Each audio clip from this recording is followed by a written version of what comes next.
Good morning. I am recovering from a flare-up today. Yesterday I spent all day laying in bed just in so much pain. So today I'm feeling very grateful to be up and moving and not be glued to my bed the entire day because yesterday I did nothing, absolutely nothing. So let's start with a full body shower because Lord knows I need it.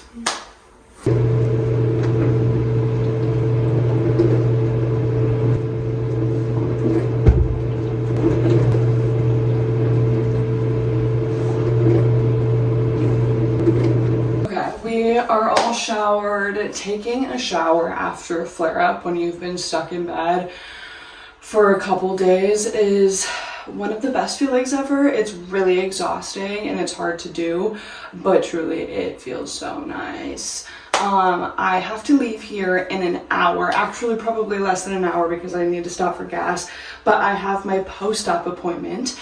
If you're new here, I had endometriosis excision surgery about a month ago.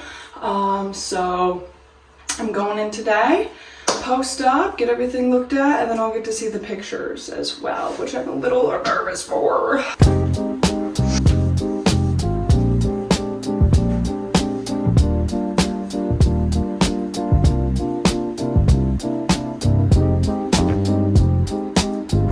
I really love to gua sha every morning.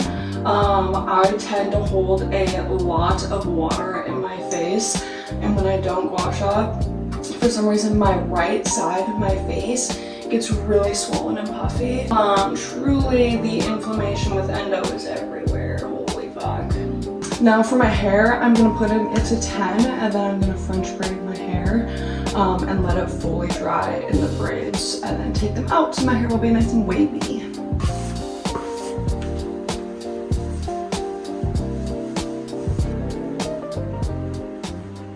My braids are done. I'm gonna brush my teeth, make a little bit of breakfast before I have to run out the door and do my makeup quickly. Let's do this.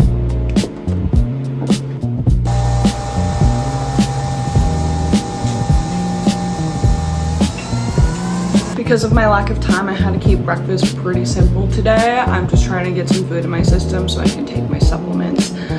So I just have some toast with some raspberry jam and then a hot coffee that I made.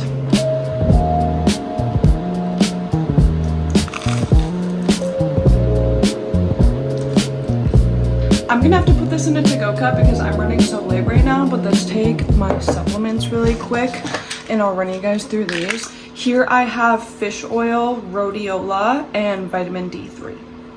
All of those do a good job, or they're supposed to do a good job at helping with inflammation and also supporting your immune system, which obviously an endo girl needs. I need to run out of this motherfucking house because I am late and I still have to stop for gas and there's snow on the road.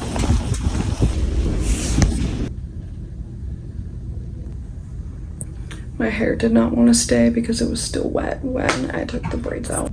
I don't know why I'm a little nervous. Maybe it's to see the pictures of everything, but I think I'm also just scared that now that surgery's done, I'm gonna have pressure on me to do medical menopause, which is not something that I want to do for me at all. So hopefully that is not a topic of conversation too much.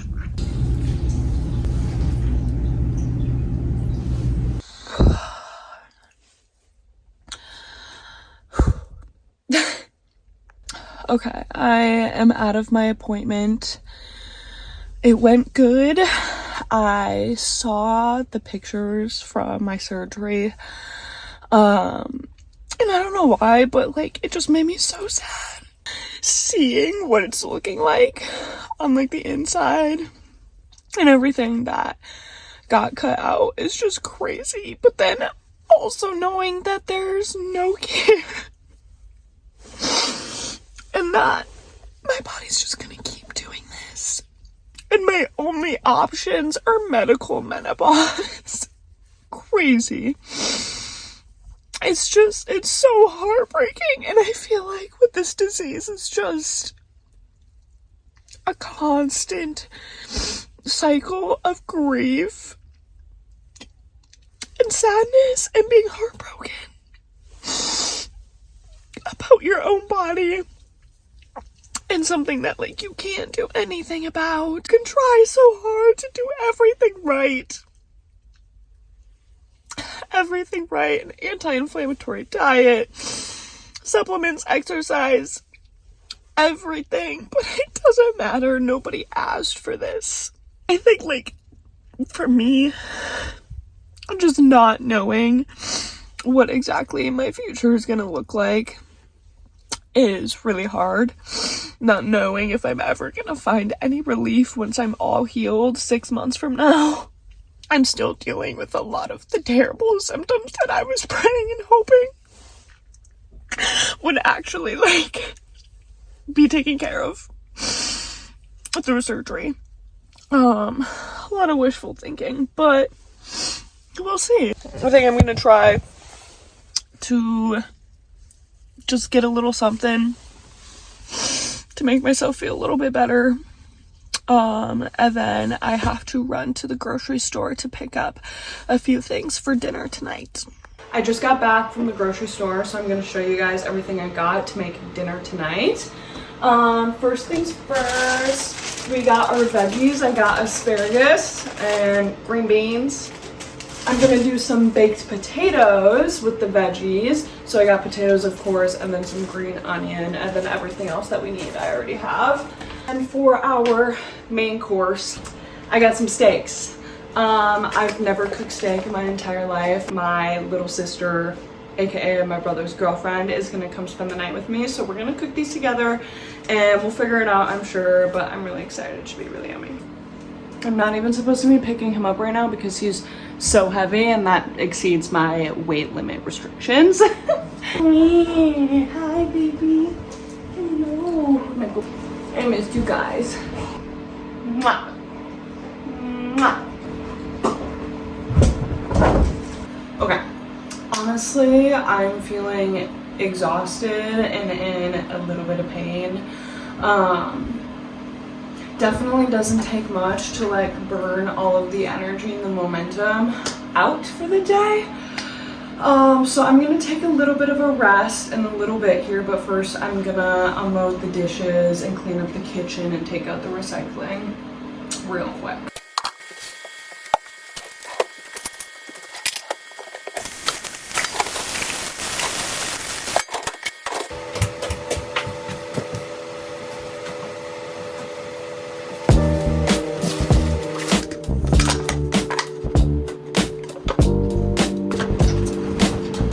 For a little break.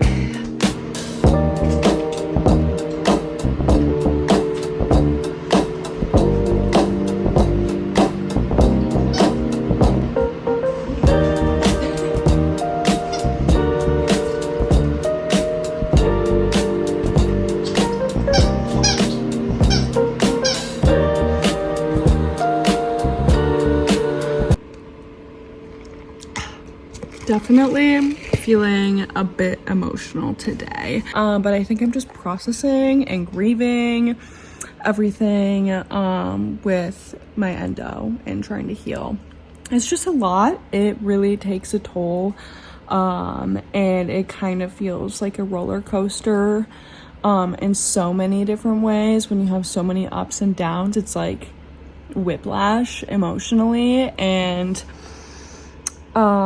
it gets really tiring having to pick yourself up every morning after just having a terrible time at night with bad flare-ups, or the entire day, or just not feeling good or being sore, not being able to do the things that you want to do. There's definitely a mental piece that goes along with healing and recovering, and that's okay. That's all a part of it. And I know for me, I'm just really trying to allow myself to feel all of my emotions, because you have to feel to heal, and that goes for everything. So yeah, I'm just kind of letting myself be in whatever state that I feel like being in. Taking some time, just kind of chilling out. The sun is shining right now, so I'm just kind of soaking in it by the window, which I love to do. Almost didn't record today because I woke up late. But I decided, you know what, let's just do it anyways, and I'm really glad that I did. Okay, I've had some time to just rest and let my body chill out and relax. So I'm ready to tackle a couple more things today, starting with the cat's litter boxes. But while I was taking some time, I had a really good phone call with my brother, and that truly just like made me feel so much better in so many ways, and I'm just so grateful for the bond that we share and how close we are, especially growing up with not good relationships with my parents. It's just been so nice to have a built-in best friend for life like that. Truly, I'm so grateful for him, and I'm just so grateful for the people in my life that are just so supportive of me and what I go through on a day-to-day basis, and just the amount of care and love that I'm shown. I truly could not get through this every single day without all of that and all of them, and I just love them all so goddamn much. Yeah. So I'm definitely feeling a lot better, a lot lighter. Just gonna allow myself to do whatever my body feels like doing. Staying up and hydrated. I'm really trying to like get my inflammation down, especially in my face. It's going crazy today. But that's okay. That is okay. So yeah. Recovering from a flare-up is hard. There's a lot of aftermath, and you know, you just pray that you can fully recover from one before you have another one.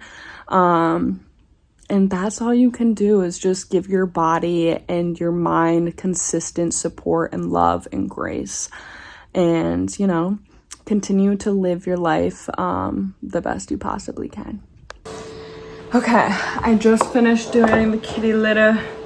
Now I'm gonna sit and snack on some strawberries. I've been really scared to eat all day, just because of how bad eating can be for flare-ups.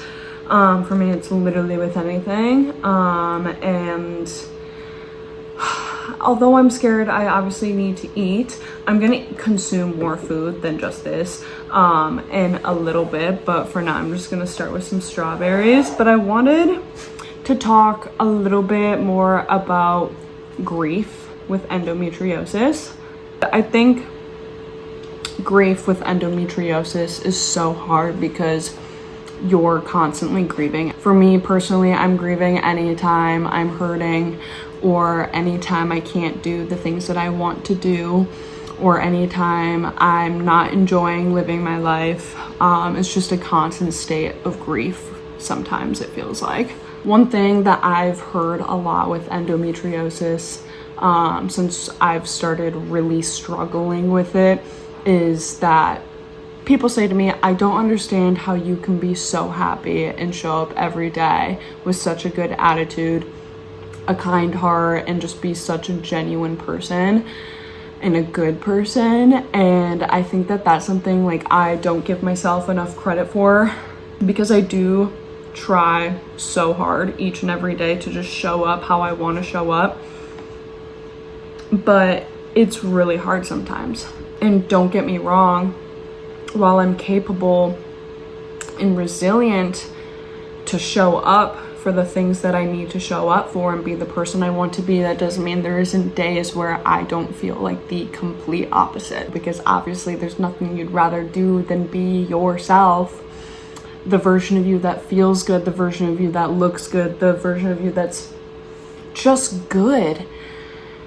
But we can't always have that, and I think that it definitely makes you appreciate those times more. Like, I'm actually taking a moment to sit here and recognize like how much I've really pushed through things today, even though I went through absolute hell last night and these last couple of days.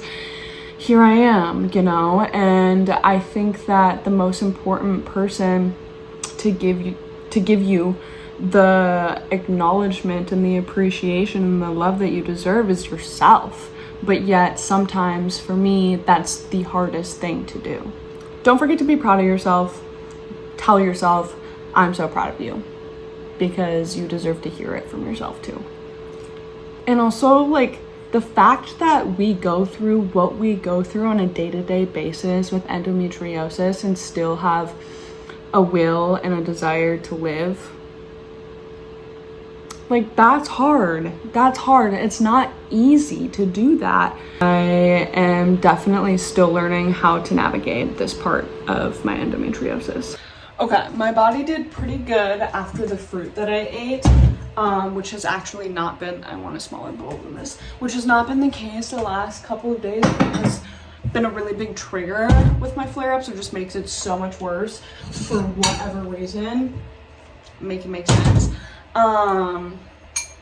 So we're gonna go in with some oatmeal now so I can get some sort of substance other than the toast that I had for breakfast back into my body. I usually consume way more than this on a normal day, but like I said, today is a flare-up recovery day, so we're simply just going with what my body feels like and what it's going to allow and just testing the waters because I want to have a good night tonight. I don't want to be stuck in my bed having a terrible time when I'm trying to spend quality time with my loved ones. So, god damn, I'm making a mess up in this bitch.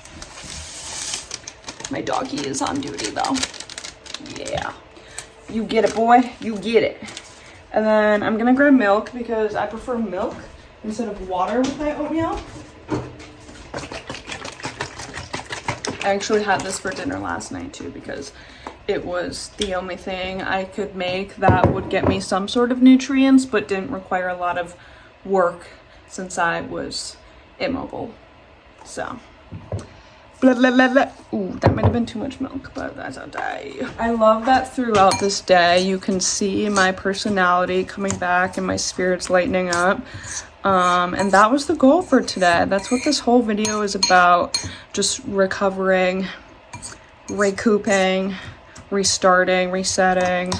I don't know, just allowing myself to just be after the amount of trauma I just went through. Not just last night, but in the last month. I am 1 month post-op. Which, speaking of, my incisions are looking really good. My doctor thinks that they might be damn near invisible in like the next year or so, which I have 4. I have one, you can't really see it, down my belly button, and that's the biggest incision I have. It's the biggest incision I've ever had. I've had 3 surgeries regarding like my abdominal. So yeah, this ain't my first rodeo, but then I have like one on each side and then one just above like my pelvic bone. So they're all looking really good. Of course, we talked about how I'm feeling, what things are looking like, and what my options are moving forward, if any, which, as we know here, there really isn't any besides birth control and medical menopause, which are both a no-go for me. I've tried the birth control route. Didn't work out for me. Did not find many benefits. I mean, it helped for a little bit and then it just stopped. And truthfully, it was just a little band-aid for a period of time for me in medical menopause. Absolutely nothing wrong if that's what you want to do for yourself and your endometriosis, but me personally, it's just not something I'm looking at right now.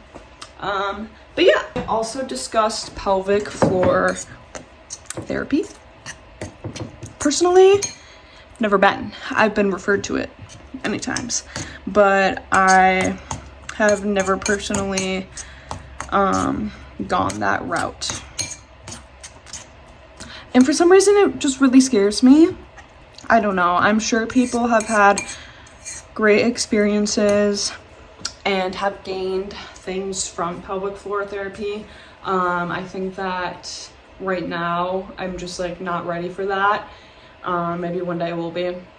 I don't know if that would just be beneficial for me and my mental right now. And the idea of pelvic floor therapy, it's, you know, it's very invading. Like, they're all up in there, and I just have a lot of anxiety and stress with that. No bien. I am posted up on the couch. I've got my heating pad, my iPad, and my book that I will maybe or maybe not get to. I don't know. I'm just feeling very tired. And my body is definitely feeling quite exhausted. So I'm just gonna drink the rest of my tea and maybe watch some YouTube videos or start editing this one. I don't know. We'll see. But this video format has obviously been a lot more raw and personable than the other two that I've created, and obviously, like, I've just started doing this, but although it feels scary and like unfamiliar to express myself in these ways, growth and change in itself feels unfamiliar and scary. And you can't grow and heal if you don't try different things. And I think there's such an importance in exploring different parts of yourself and just allowing yourself to be you for who you are in whatever way you are that in that moment in time. Although vulnerability is so scary, I know that that is such an important part of what I want this channel to be and what I want my documentation to look like. Like, this is what I want to look back on years from now. So I definitely had a lot of fun recording this video, and it really did give me something to push through the pain and the discomfort in this flare up and get back on my feet for. So I'm grateful for that. And yeah, I hope y'all enjoyed this video. I'm gonna go and relax, rest up until my plans later tonight. Thank you so much for watching. Bye.